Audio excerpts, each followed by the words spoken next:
guys, thanks so much for joining me today. My name is Keely and I'm the owner here of Love Hope Adventure. I blog about the marriage relationship, intimacy and marriage, and how you can go deeper with your spouse. Today I'm talking about how to get back into the swing of having sex, because I'm sure that at some point in your marriage you and your spouse have had a period of time where sex hasn't been regular. And maybe for a long time prior to that it was regular, and then something kind of comes along and keeps you from kind of having time to have sex. And this could be any number of reasons. Maybe your spouse has gone away on a business trip, maybe they're military and they're often away from you, or maybe you had a medical procedure that has kept you from being able to be intimate with one another, or maybe you can do like Austin and me and make a big move across the country. Guys, there's a lot of things that can disrupt our regular sex life, and I can tell you that it is difficult to get back into the swing of having sex regularly and having that routine. And the quicker you get back into a routine, once you develop your routine again, it's a lot easier to stay with it. But how do you jumpstart it? How do you get back to that place where it's becoming regular and it's not as difficult to do? So here's a couple of suggestions that I have for you. One, you need to have a discussion with your spouse about this. Both of you guys need to talk about the priority of sex in the marriage and brainstorm what can we do with our schedules to make sure that it's happening. And that takes me to the second thing. You need to be scheduling sex as much as you possibly can. And I know things come up, but you still need to make a real plan to have sex certain days of the week. And I know kids get sick, and I know routines get out of whack or whatever, but you need to make a plan. If you have a plan, it is going to happen a lot better than if you don't. And that doesn't mean your plan isn't going to have to move. So the plan may have to be, we are going to have sex at a different time of the day than we normally do. Maybe we'll get up a few minutes earlier in the morning and have sex before we go to work. Maybe we're going to have to stay up a little later at night.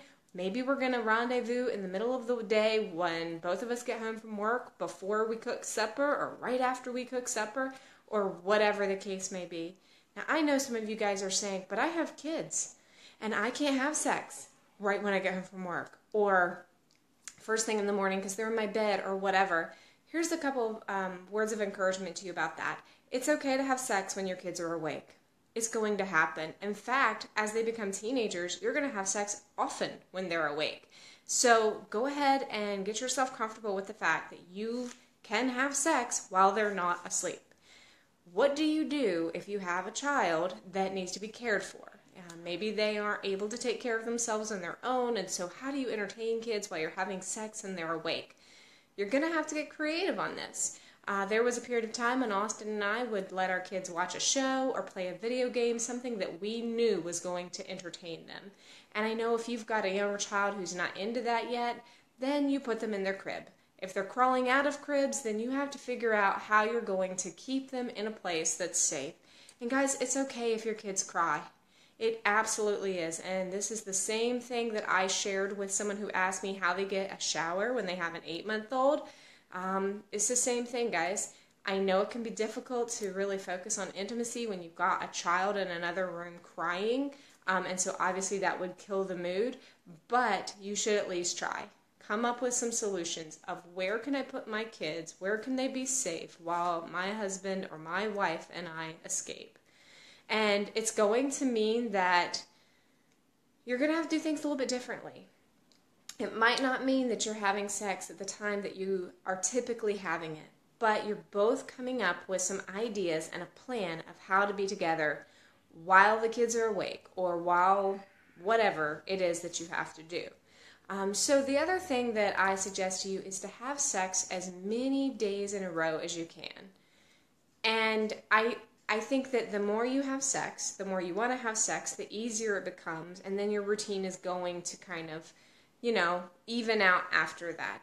But just keep having sex. And I'm going to tell you, the more you orgasm, the more you release, the more you're going to want it and desire it and make it happen. Another thing I encourage you is to let some things go in your house. It's okay if at the end of the day you say, we are going to go spend time together as a couple instead of doing dishes. It's okay if we're just going to order pizza tonight instead of us trying to make a meal. If you are literally too busy to have sex, I really encourage you to look for those places within your life that you can start cutting back. Maybe you need to hire out some stuff. If you are just completely overwhelmed with the amount of stuff that you have going on in your home, maybe you need to start doing your laundry at a place that does it for you.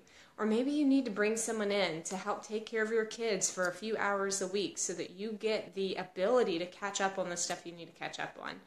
And if you don't have that financial position, guys, then just keep working towards that. Just keep figuring it out together. Let things go, tag team the work, teach your kids how to contribute to the house so that you and your spouse can get that time you need together. This is not something that should be negotiable in your marriage. Just simply saying we are too busy for sex right now at this phase or time of our life is not okay. And I will tell you that I've known many, many people who have gotten divorced, and I have not spoken to a single divorced couple that did not have an issue in their sex life. They had a lot of other problems too, but it just seems that all of them had issues in their sex life. And don't let this go away.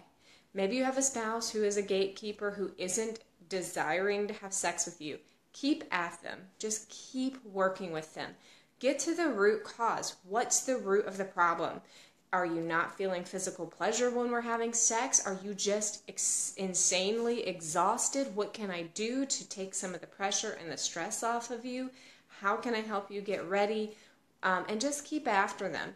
Not in a nagging, worrisome type of way, but just keep presenting your need to them. And I know that's hard and it makes you very vulnerable and it's really difficult, but it is important. It is important to your marriage, it's important to you as a person, and it's important for your spouse too.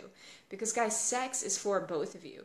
It is for both of you to feel connected to one another, loved by each other, and there are so many benefits to having sex. So that's my encouragement for you guys today. And if you ever want me to address a question here on Facebook Live, email me, Keely@lovehoopadventure.com, or you can send me a message through the private Facebook page.